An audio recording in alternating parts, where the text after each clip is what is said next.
Okay,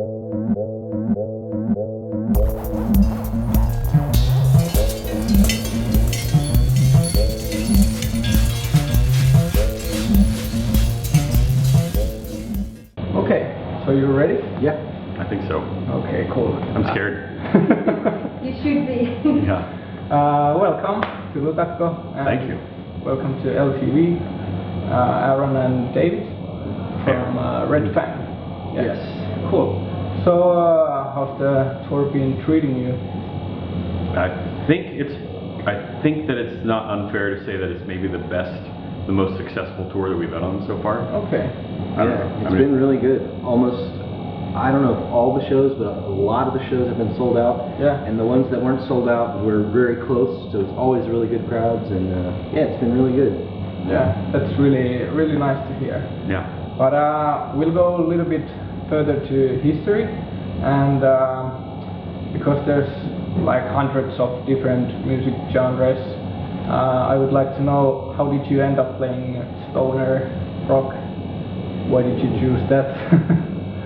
Well, we didn't really choose any kind of a genre. Yeah. And I don't think any of us would describe our own band as a stoner rock band. I mean, I think that's a sort of that was a style that maybe started getting described. I guess there was already stonerrock.com when we started, so. Oh yeah.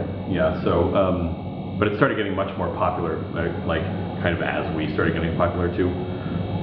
So I just say that we started getting popular, but no, we just, we like a whole bunch of different kinds of really heavy music, and so we played what to us is just a pretty big variety of heavy styles, and we didn't ever, the only thing I remember really talking about was John really wanted to play in a band that was as heavy as Yob. Yeah. And aside from that, we didn't have any kind of meeting. We have not reached that. No, that'll never happen. As heavy as Yob. But we never had any meeting about what kind of style we were going to try to play. Yeah. We just played whatever our guitars sound. Yeah. Whatever our guitars would do. Yeah. Although I think there is some elements of stoner rock in our music, and I like a lot of stoner rock. To me, stoner rock would be like Sleep. Yeah. And Electric Wizard, and even Black Sabbath. Yeah.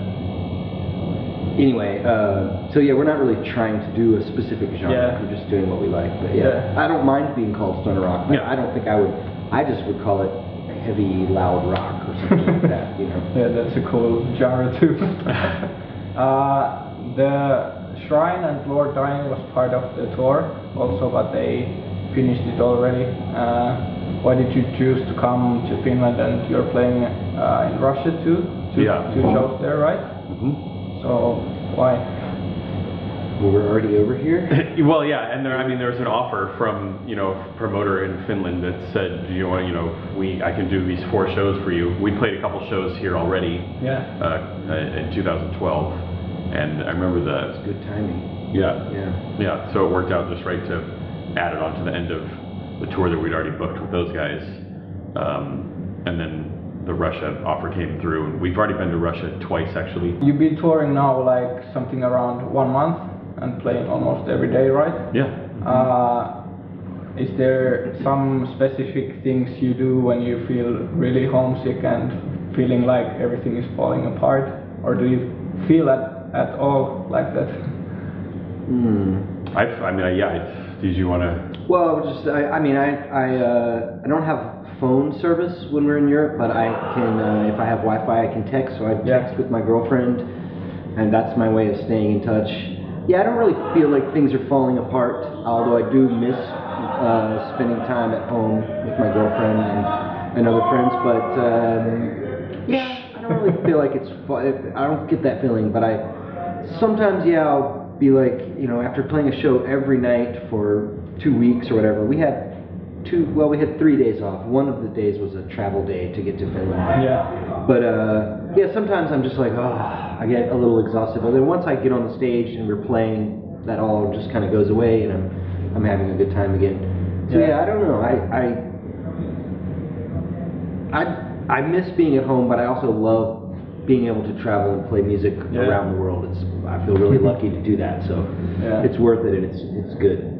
Yeah, and that's what, similarly I use my Wi-Fi connections, and I mean, I don't know how much time you've spent backstage with bands, but it seems like the first question is always, how do what's I get the on? password?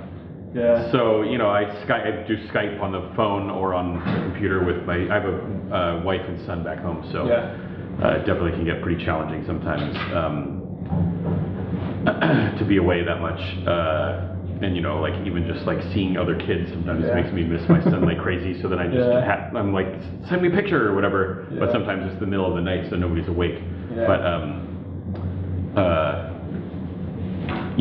occasionally I've gone through a couple bouts sometimes where I can't remember what the word that you used, but where you start going kind of crazy and there's not, I mean, David sort of said it, the only solution is really to play the show, you know, and to try to get some of that energy out, or to like, I've started trying to exercise on a much more regular basis. So that's another way that that's another outlet for me. So the best helps. Best thing to physical stuff. So the best thing to not feel homesick is to play the shows, right? Yeah, because it's hard to think about other stuff while you're playing the show. But I don't. It's not homesickness exactly. It's more just like, I don't know if I've ever felt homesick. So. Everybody is always really curious about the backstage riders of the different bands. So check out our spread. So is it always same with you guys, like between different countries, or do we change the caterings?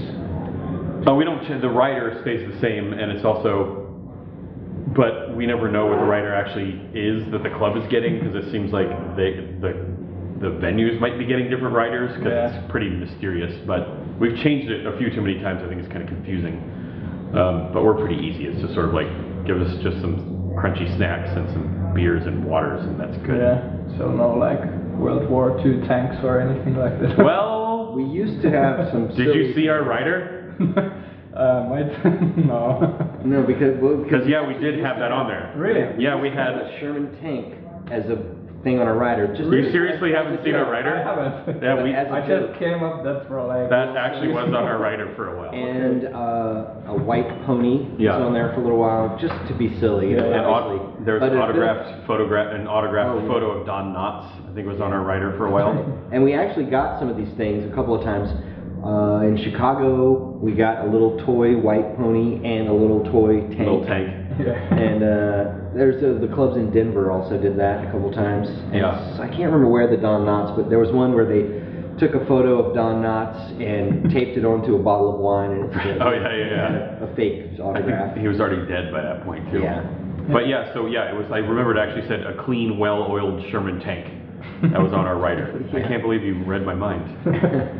The last question is from the janitor of Lutakko. Okay. So I will show that for you, and then... Oh, I see. Oh wait, isn't this the same guy who did monitors for us? Yeah, he's the janitor of Lutakko. Yeah, I just saw him outside cleaning up. And he won't be doing monitors when we play, but he was just... He was very clear about that. He told us many times that he wouldn't be doing monitors for us. So this is a video question. Okay. How many beers is too much beer? Well... For me, one is too many beers. I don't drink beer anymore. Okay. That's an easy question. Yeah, and it really depends. I mean, if you mean how many beers is too many beers for playing a show, I try to have one, maybe two before the show, and I'll have one with me on stage. Yeah. So 3. But, I mean, I could have some more than that probably, but because we're playing every single night, I don't want to be drinking a whole lot. Yeah. Might be a different answer from some of the other guys in the band. How many beers is too many for you? For me, it's also maybe 1 because I don't drink. Yeah, see, there you go.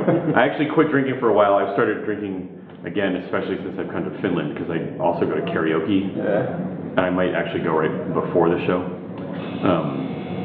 He loves karaoke. And then people are like, hey, have a shot. Okay. So maybe we will see Aaron this night singing karaoke in some bars. You just might. Possible. Thank you guys for that. Thank you. Interview. Yeah. Thanks.